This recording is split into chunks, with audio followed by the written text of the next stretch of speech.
2010 was Chip Ganassi Racing's best season ever across multiple disciplines. The season title in the Grand-Am Rolex series. Their first Daytona 500 victory and another Indy 500 crown. This year's two-car lineup for the Rolex 24 is filled with superstars, boasting 12 series championships, 8 Rolex 24s, 1 Daytona 500, and 4 Indianapolis 500 titles. They set the bar high and are not afraid to pursue even greater heights. We have a very strong lineup. We have a couple new guys in the 01 car. The 02 car is virtually the same as it was last year as far as driver lineup. I think it's going to be a strong pairing all the way around. The Chip Ganassi teams one of those teams will be the car to beat when it's all said and done. It's 24 hours long, and cockiness really doesn't get you very far. So we'll just wait and see who is there at the end. While the 01 and the 02 share the Ganassi garage, only one can be victorious. There's no surprises. We're not changing much. A few little detail things and just making sure, you know, that everything's going to work for 24 hours. Yeah. I think it's going to be fun. Once again. Yeah, it always is. Yeah.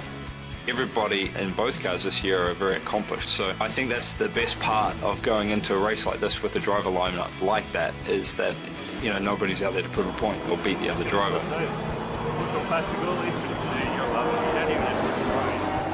Each car has got a very high level of drivers, and it's going to be an interesting battle. You know, a big thing is for the team, whether it's 01 or 02, the team to win, you know, bring the trophy home as a company. But I've done it twice, it'd be nice to do it again. Certainly you want to outrun the other team. If someone tells you that they don't care about that, they're lying. We want to beat the 02 car, and the 02 wants to beat us, so yeah, I'm not going to lie, there's rivalry, but it's a healthy rivalry, which actually pushes us to be better.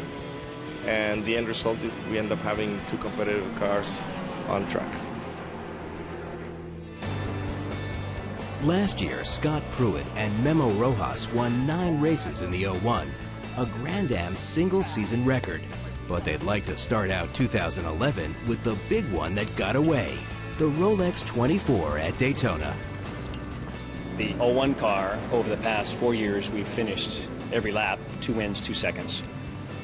And, oh, dang, that's tough to live with. Last year we won a lot of races, but I'd certainly trade a few of those wins for the 24-hour win. We'd like to just keep doing what we do.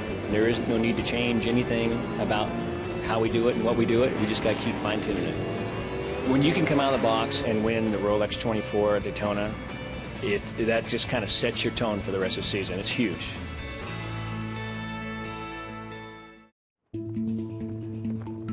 Daytona International Speedway.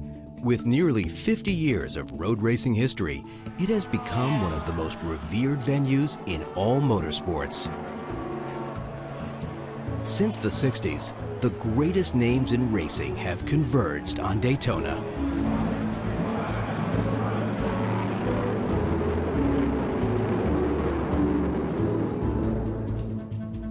Daytona is special. And everybody's looking at that race, who's going to win that race. You can be a big star. Rolling into Daytona, especially for the 24, you get a special vibe, a special energy from that race, and it really, you know, it's the race everyone wants to win. That is one of the big endurance races in the world. It's a very, very big accomplishment, and it's hard to do. You know, it's a pretty elite group of guys that have won that race. The high-banked oval slingshots road racers onto an infield course that creates a total circuit of 3.56 miles. Through left and right turns, high banks and flats over 24 hours, drivers are competing for more than a win. They're testing themselves, pushing to find the limits of man and machine.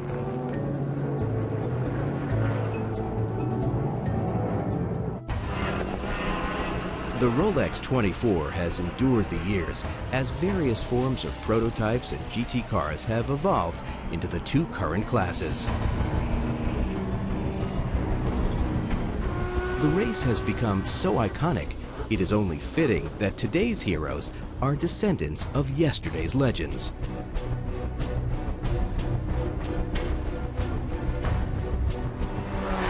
In the event's first year, 1962, Dan Gurney's car was expiring, but so was the clock. That first race where he stopped, on the banking because he didn't think he was going to make it around, he was having trouble with his car, which seems crazy now, the car's going by so fast, and, just strolled across the line once the time ran out. Really kind of an exclamation mark on the first race, really kind of a neat story there.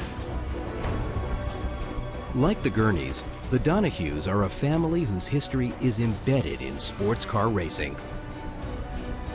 Under the leadership of Roger Penske, Mark Donahue found success in many marquee motorsport events, whether it was in NASCAR, IndyCar, Formula One, or the 1969 24 Hours of Daytona.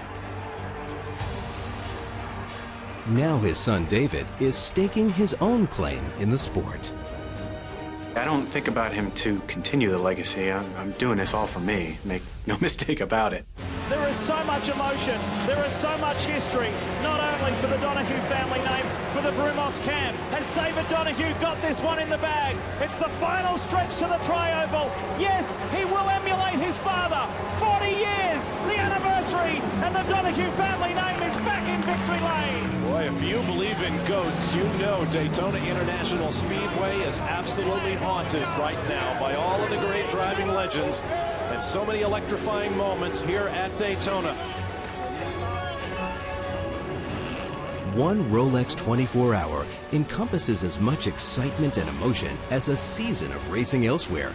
That action, that storied history, has brought many of the best drivers in the world to its stage, joining series regulars in a quest to wear its badge of honor.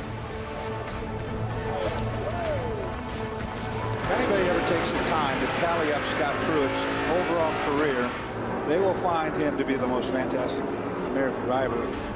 There's nothing like this race in the world. I've done Le Mans, I've done other 24-hour races, and this by far, one, is the toughest, and two, because of where the cars have come from, and especially within the last 5 years, the cars have become so robust and so durable that they just go and go and go and go and go. In the last 3 years with Ganassi, our car has not missed a beat. What a performance by Chip Ganassi Racing. They not only won, they basically dominated. They led 252 of the 695 total laps. As the race world once again turns its attention to Daytona, crews and cars prepare for the signature event of the Rolex Sports Car Series. Ready to write another chapter in American racing history.